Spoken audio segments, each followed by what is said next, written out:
4. Yeah. Yeah, you definitely don't want to be like, oh, turn 8, I'm holding up counter magic and playing my 6-drop. And they're like, well, sorry, 5 turns ago I played my 7-mana Planeswalker. Yeah, and you're about to lose. But I think if Chris can delay the game long enough to get to a point where his opponent just finally, like, lands something stupid like a Karn or an Ugin, and it's just like, all right, cool, untap, Solemn Guard, take it. Yeah, especially Karn. If he pluses Karn goes up to 10, I believe, on his plus. He goes from 6 to 10. Yeah. And then his ult is like 15, right? I'm not 100% sure. I've never seen... Pull it up, AJ. I've never seen a Tron deck actually ult a Karn. Most of the time, they land a Karn, and they're like, why would I ever restart the game? You know who would restart the game, though? They're Jacobs. The person who would restart the game is a control player who has stolen a Karn and can now restart the game with several of the Karn players' permanents in play. Yeah. That seems pretty strong. So, you know, they plus, like, even just a play pattern of they play Karn plus. They're tapped out now. Or if they play Karn minus on something relevant of yours, and then you untap, steal it, plus, and then restart the game with your relevant thing, plus whatever they gave you from their hand. Yeah. Seems good. Yeah, seems very good. I think Chris goes from, like, heavily unfavored, playing very fair Magic, trying to cast 6 drops and kill spells, to, like, what is probably, like, slightly favored even. Yeah. Can you bring up Karn here for just 1 second again? I want to read word for word what his ultimate does. All right. Restart the game, leaving in exile all non-token permanent cards, non-aura. Oh, right, because then you do the auras later, or you just don't? You just don't. Because if you try to put those... Well, if you do them all at the same time, it doesn't work. But you can do them delayed. They just chose not to? Okay. Okay. So what I was thinking about is if it said restart the game with these permanents on the battlefield, because my question would have been if Chris somehow lands a Niv Mizzet, James plays Karn, minuses Niv Mizzet, and then Chris takes it, ticks up a bunch of times, restarts the game with Niv Mizzet on the battlefield. Is drawing your opening hand considered drawing 7 cards? Yes, it is. So you're just like, all right, go to my hand, draw 7, deal you 7 damage before the game even starts. That's what I'm wondering. Like, I don't know if that works like that because you restart the game, then put the cards. No, that's what I'm saying. But I thought I was checking to see if it didn't say restart the game with these permanents on the battlefield. Sure. Which, that's probably why they didn't word it that way, because then things would get weird. Well, yeah, and it was printed into a format that had Consecrated Sphinx. So you just start the game with 21 cards in hand, because you drew your 7 and 14 off your opponent's 7. That seems actually not good. That seems actively bad. Yeah. Oops, I just milled half of my library. I don't know. I don't know. But you get to choose your opening 7. Yeah, and you've got Consecrated Sphinx in play to start the game. It kills them in 4 turns. Even if it was a vanilla creature, just starting with that thing in play is just good. Yeah. But I mean, just being like, oh, I start my hand with 21 cards in my hand, and then I have to discard them at end of turn. Yeah, you get to choose your 7, which is dope. Yeah. But it feels pretty bad. Yeah, it does feel kind of bad. All right, I think we're about to get ready to start this. All right, so it seems that James has won game 1. That is what the information we were given. Yeah. Unfortunate for Grixis Dragons. Sorry, Grixis Mizzet. Yeah, I think Chris Brown knows that game 1 should not really go his way ever. Probably not. That's why he has so many sideboard cards for it. Yeah. I honestly want to just talk to Chris about this after the game and just be like, you should just make this a dragon deck and put in all the dragon cards from Tarkir. Thunderbreak Regent seems medium. But But some of the more Dragons Matters cards, like Faltung and Yeah, that's what I'm saying. Faltung and Silumgar Scorn. I'm not so sure about Silumgar Scorn because you're just playing like better things. Yeah, you're playing like Counter Squall and like Remand, so you don't care. At least have Foul Tongue in like the sideboard. Yeah, and I definitely have like Draconic Roar seems pretty decent. Yeah, it's like it's weird because it's 2 mana, but you also get to hit their face. Yeah. So it's like Searing Blaze, but better. Always turned on. Yeah, basically always turned on in your deck. I remember for the brief period that Scred Red made a comeback. Scred Red was on Dragons. And they were on the Sarkhan in the main. And they were playing Draconic Roar. Yeah, it seems pretty good. I have a random tangent to go on here. You go that, AJ, the tech guy. Unfortunately, effects take place after you draw 7. Drawing 7 to start a game is not actually part of the game. Yeah. Also why you can't put Leyline out in response to someone mulliganing. Yeah, no, I know. Okay. I just we were talking hypothetically there. Even hypothetically, it wouldn't work, is what I'm saying. Okay. Yeah. Yeah. So he's saying it's actually built into the game where that doesn't like drawing your opening hand isn't part of the game. So it happens before the game would that makes sense. Start like any effects would be able to start taking place. Sad. You and him were really talking about that? Okay.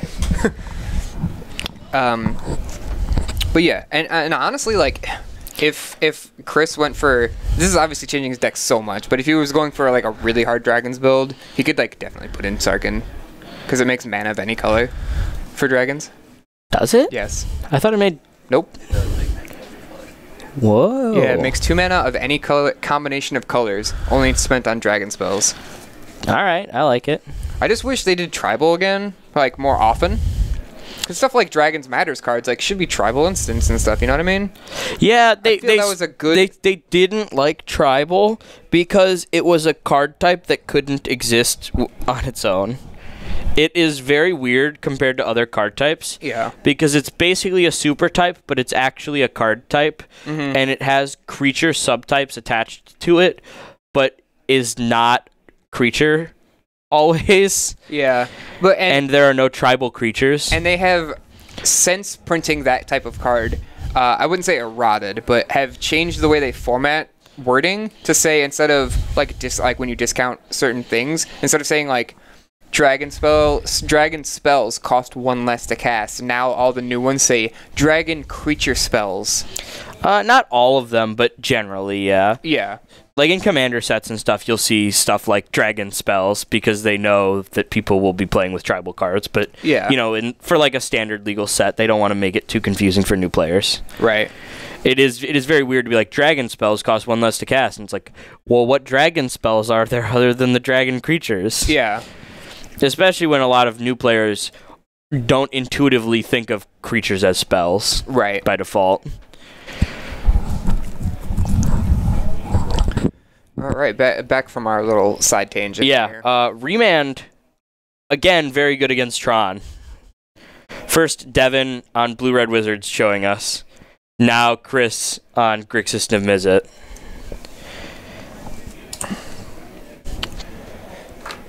All right, so we have James with a Relic of Progenitus here, which seems to be doing a decent amount of work.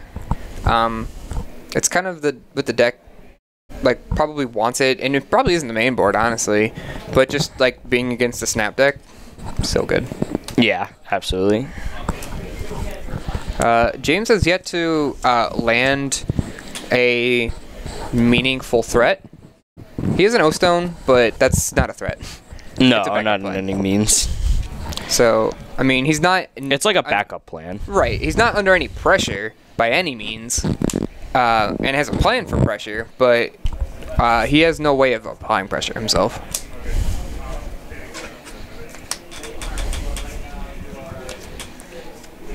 This last round? Yeah. Oh, okay.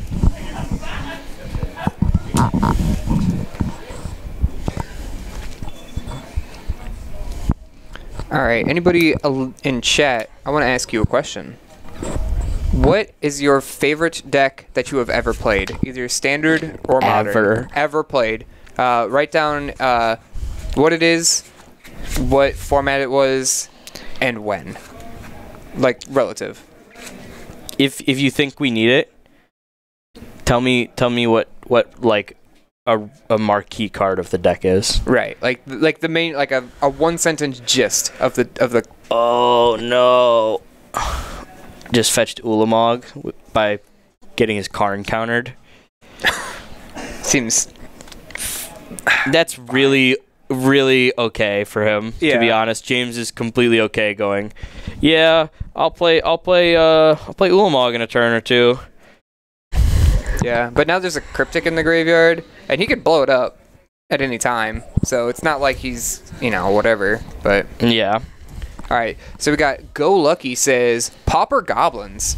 Okay, I can get behind that. I've never actually played Pauper before. I've always wanted to try it, but there's never been really a scene anywhere I've been, like, enough to make me want to get into it. Ooh, yeah. Rakdos aggro from RTR Innistrad Standard. Yeah, you get to play Hellrider and Madcap skills. Oh, that's like right when I started playing Magic, like. And that was a Rakdos Cackler and Falcon Wrath Noble deck too. That's sweet. And eventually it turned into more of like a mono red build, at least in the meta, where it played Ash Zealot. Yep. Ew. I mean, honestly, the Rakdos version probably played it too, even though it was red. Yeah, probably. Me personally, it's hard. It's a hard matchup. I'm really liking Infect and Modern right now, but I think my favorite deck of all time that I've ever played was Mono Black Aggro and Khans of Tarkir. Yeah? Yeah, it was really weird. I made it myself. I was really proud of it, and that's probably why I like it so much.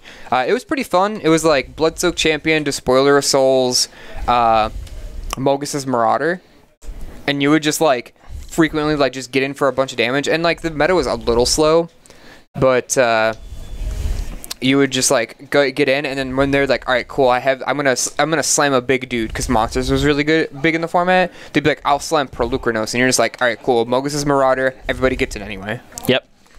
Monsters was also pretty fun too. I switched to that right before it rotated.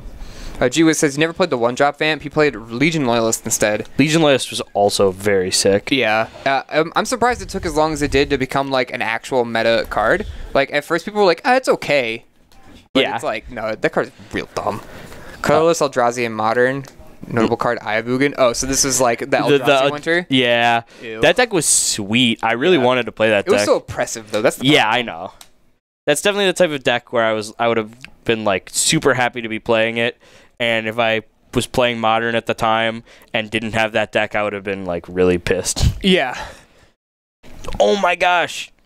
Summary Dismissal. Ew. He countered Ulamog's cast trigger. And exiled Ulamog off the stack. Yeah. That's exactly what that card is for. Getting cast triggers and the card itself. Seems really narrow in Modern, because like I can't think of a lot of cast triggers. It's good against Storm. Because you exile all spells off the stack. Oh, sure. So you just, they're like Storm, and you're just like, get rid of all. Yeah, get it all out of here. Okay, that's fair. And it can counter the Storm trigger. Oh, yeah, sure. If that's important as well. It's the same thing, honestly. Yeah, it basically works the same way. So it's like, I'm going to counter the Storm trigger and the card, or I'm just going to counter all the copies and the card. Yeah.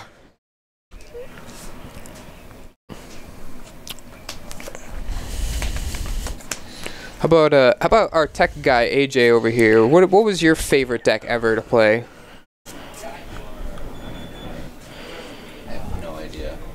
He says he has no idea. He's very indecisive. He notably he plays a lot of decks in all of the formats all the time. Yeah, he's definitely like a best deck kind of person, not a this is my favorite. Yeah. Not that there's anything inherently wrong with that. No. Which is like it allows him to play a lot of different decks and get a lot of experience with different things. Yeah. Whereas me and you are kind of like we'll like brew up something or like find some deck that we're like, all right, this is a cool deck, and we'll just stick with it because we think it's so cool. Yeah. And then we just like never play another deck for like 3 or 4 months. Yeah, I went 6 months playing Green-Black Acquisition. Sick deck. Loved Green-Black Acquisition in last standard. My favorite deck, though, Jeskai Ascendancy combo in standard. That was good. I never played it. I had it played against me a lot, though. I had a lot of games at FNM where I actually just killed on turn 4. Tameo, the Moon Sage. Yeah. Do you not know about Tameo, the Moon Sage? Plus I've never 2, seen taps a creature and doesn't untap until... Yeah, plus 1, tap target permanent. Doesn't untap during its controller's next untapped. Yeah, this seems like exactly the type of spice I was ready to see in the main deck here. I was very confused for a second because it was on James's side of the battlefield because he was reading it when I looked up, and I was like, why the heck is there a Tameo in the Tron deck? Yeah. But yeah, no, that seems fine. Seems very appropriate. Refute here says Polymorph Brawl and Commander. That seems pretty good. Oh yeah, that was pretty dominant in the format for a little while.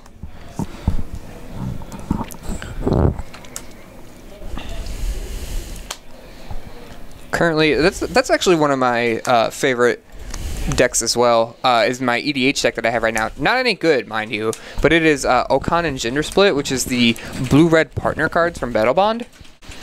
And they are coin flip cards, and I just play all of the chaos and coin flip cards. So like, basically all my stuff just like resets the board and like gives permanents to other people, and it's just crazy.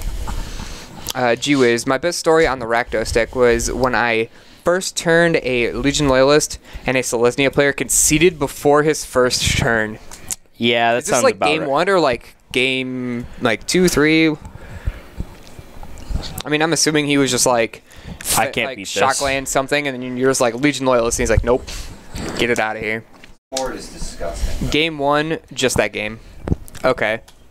So he probably kept like a really, really greedy hand, like top end hand, and you're just like 1 mana, 1/1 haste. And he's like, I'm not beating this with this hand. Well, I'm not going to show you anything. Plus, remember, Legion Loyalist has also the battalion text of can't be blocked by tokens. Yeah, that's actually.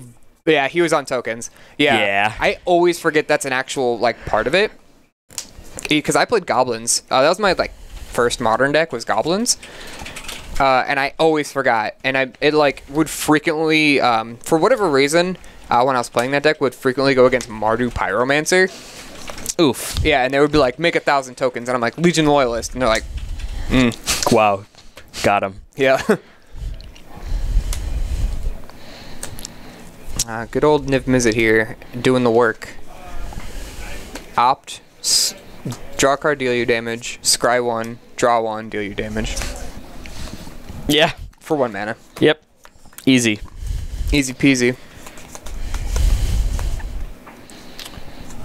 See, I think the correct play right here is to attack with both of them, and then flip your Nicol Bolas, +2, draw 2, deal you 2, Yeah. and then just go off. Like, I don't know how big his hand is. I can't really tell because he's, like, putting it off to the side. Yeah, it's a little off camera for us to tell. But Tameo is, Tameo plus these two is pretty big game. Yeah. Honestly, in Standard, this is basically my board, except replace Tameo with Ralzeric. Yeah. And +1 on Tameo, pretty good. -2 or 3 or whichever one it is, very good. Because drawing a card for each tapped creature. So like right now it's pretty weak, but it is -2 draw a card with Niv Mizzet still in play. Yeah. Oh wow, he conceded to it. Yeah. I mean, he just like gets to like he showed him a Snapcaster Mage, so he's gonna be able to like draw like 5 or 6 cards this turn. Yeah. He missed his trigger and got to rewind. What trigger did he miss? Did he miss one of the Ralzeric triggers? Tameo triggers, you mean? Tameo. You mean Niv Mizzet? Yeah. You said Ralzeric. Oh, did I? Yeah. My bad. I mean, this isn't like the actual tournament game. Yeah. So I'm sure that he was like, well, this is in the tournament. It's just they're 2-1. Oh, sure. Yeah, you're right. So Niv, and he went back on the opt. Oh, because he like went to go scry one. I think he went to go scry one and was like, oh wait, this triggers first, draw a card, and then scry, draw a card. I mean, also, we can't quite tell. I mean, depending on how he does it, he easily could have picked up the card to be drawing it from Raul Zarek, and James went, "What are you doing?" Niv Mizzet. God, why do I keep saying that? Niv Mizzet, yeah. To draw the card off the Niv Mizzet trigger, and James went, "Wait, what are you doing? Opt lets you scry, not draw." Yeah. And he went, no, pointing to Niv Mizzet. Niv Mizzet's what letting me draw. Yeah, and then scry draw. Yeah. Yeah. It could have happened. And also, like we said, I don't know, actually, if we said it tonight, this is a pretty... lax. Yeah, already lax. Kind of casual. Not, like, honestly, like, people are here to win. They're here to play serious Magic. But they're not, like, crazy, like, gonna beat you up on the rules about it. Like, if as long as it's not, like, some crazy, like, 2 turns later, you're like, oh, I forgot to deal you 4 damage, you know? It's like, go to scry, and you're like, oh, wait, I forgot this trigger. It's like, okay, cool. Yeah. Whatever.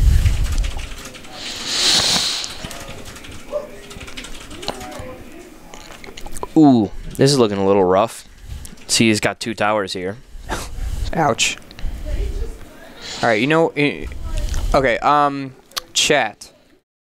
What's one deck that you want to see on stream? Any deck in Modern. That's like an actual deck. Don't just say some crazy pile of random cards. But, you know, like if you can get any deck, I will personally go outside and see if anybody is willing to... It either has it or is willing to make it. Is willing to make it? Mm-hmm. Like to play right now? Not right now. Oh. But like for like next week or the week after or something like that. If I could just be like, hey, chat wants to see this deck. Is anybody willing to like bring it? Yeah. Thoughtseize takes the Walking Ballista. Knows that's going to be the most disruption. Sees a third tower. Ew. Skred? Skred's a sick deck, actually. Wasn't there somebody here playing Skred at one point? What's his face? He's played Ponza against me. He's played Skred against me. That was for the PPTQ though, right? No. No, that was just in a regular Sunday? Yeah, I've played against Skred here multiple times, actually. Okay. Yeah, I could definitely see if somebody... one of the guys who rides with Alexander plays Skred. Okay. Yeah, or has Skred in his wheelhouse. You know what I'll do? I'll make a post on our GameStorm Gaming Facebook page, which... Join if you can. Join if you want. And I'll see if anybody wants to bring it. Mono Black Death Cloud. Okay. That seems... I've seen it played. I think it was like a Saffron Olive deck once. Yeah. I'll see if anybody has or wants to do that. You know what I haven't seen in a while? 8-rack. Yeah, there is an 8-rack player who's like relatively local, not like around here exactly, but like a grinder who I've seen. I saw him at SCG Regionals. I played against him here at the PPTQ in Modern. Very nice guy who plays 8-rack. Okay. I might try to make it next weekend to play my Skred. Okay, cool. Yeah, we'd love to see you down here. I've played against 8-rack at GameStorm. Yeah, I mean, I think I've seen it like once or twice here.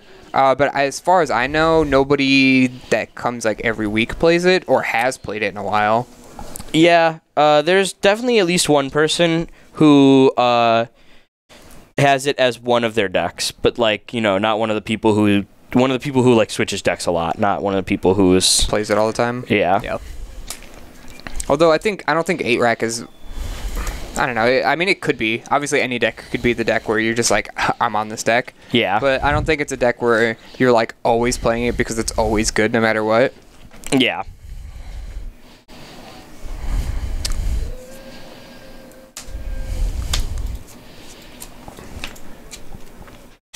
Got to bring my Atarka Braid deck that I was going to today but felt bad. Is that just like Atarka's command, I'm assuming? Yeah, probably. Blue-Black Mill. We do have a Blue-Black Mill player here. He wasn't here today. What's Michael Burke plays Blue-Black Mill also in his wheelhouse. There is also a Blue-Black Mill player whose name I don't remember. Yeah, there's one of the guys, I think he plays like Dredge normally, also has Blue-Black Mill. He played it on Friday. Really? Yeah, he I think won actually. Jeez. Yeah, Blue-Black Mill slept on. Yeah. But very good. It's pretty good. Yeah, I'm definitely gonna make a post and see if I'll just make a general post too. I'll say these decks are the ones that he lost to Jun final round. Oh, okay. I don't think I stayed for the end of the final round because my opponent left. And, rough. Yeah, and I had to get up for work in the morning, and it was already like 10:30. Yeah. And I was like, okay, I'm just not gonna wait. But I know he was doing like decently well against him.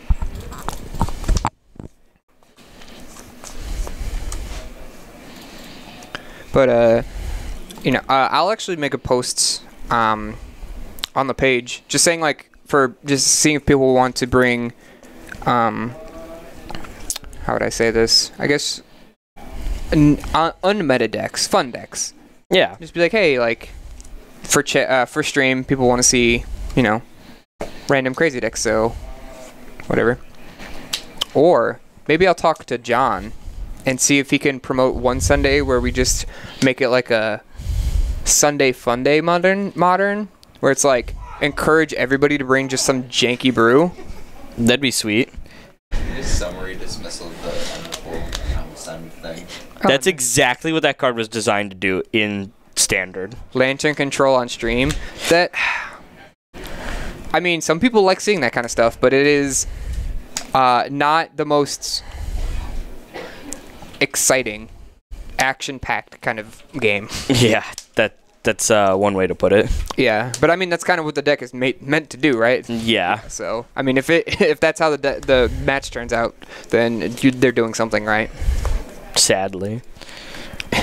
For one of the two people. Yeah, for one of the two people, it's sad.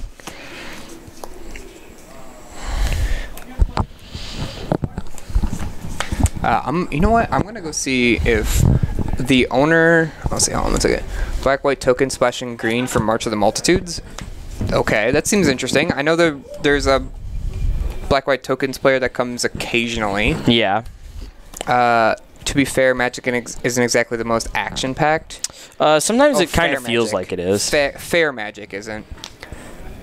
Yeah. Sure, yeah, like each person is like doing a thing, but like Lantern control is very like I want your turn to say play land go, not because that's what you want to do, but because that's the only thing you can do. Yeah. Alright, I'll be Sure.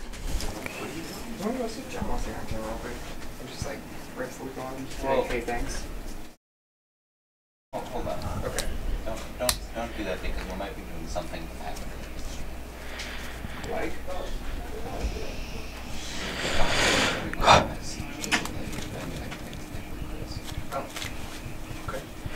Chris is in a little bit of an awkward spot here now that he's stuck on 2 lands and Ulamog is resolved. This is pretty out of his reach now. Yeah, he's been fighting him off, like just threat after threat. Yeah. And it can only last so long. Yeah, you can in modern, because the way control decks are built, you can only do that so many times. Yeah. You're not playing a deck that's just 99 lands and counterspell. You know. Yeah, and we're almost in turns. This is looking rough for Chris. He's gonna go to 1. It looks like. Okay. And like a few cards left in his deck. Man, that trigger is so good. I think Cameo is one of a few cards that could have been like really powerful here. Yeah, just play it. He'll never untap again. Yeah. But of course, O-Stone hanging out. Yeah. Tries to Karn. Says, no, get that out of here. And then he's just going to tap more Tron lands. Oh, sorry. Did my 7-mana Planeswalker not resolve the first time? I'll play it again. I'll go for it again. Have my Niv Mizzet. I'm not casting him. Nope.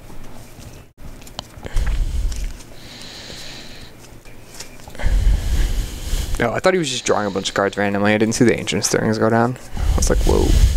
Let's go Ancient Stirrings. Yeah, so now we're on turn 1, as indicated by the big red dice in the middle. Brought to you by Tech Guy Dan. Dan. Let's go Dan. Let's go Dan number 1. He has established that he is Dan number 1. We have multiple Dans here at the shop. He is Dan number 1. The coveted Dan number 1. Mm-hmm. He is yet to be dethroned. Everyone out here fighting for Dan number 1. Dan number 1 is obviously, though, Dan number 1. Correct. Chris Brown scoops it up here. Yeah, you just don't beat him. Two Planeswalkers and a Ulamog, and yeah. I don't know how he could have anticipated beating Ulamog at all. Tameo. Yeah, but once he exiled Tameo, like, is he playing multiple? I doubt it, honestly. Yeah, I know. He could have bounced it. Oh, Cryptic Command. Oh, right, and he could have. Yeah, if he brought in Dragon Lord Silumgar, that would have worked also. Yeah, but bouncing it seems pretty bad too, because you like bounce it and then just blow up more of your lands. Yeah. And he already used at least one Summary Dismissal. He only had the one in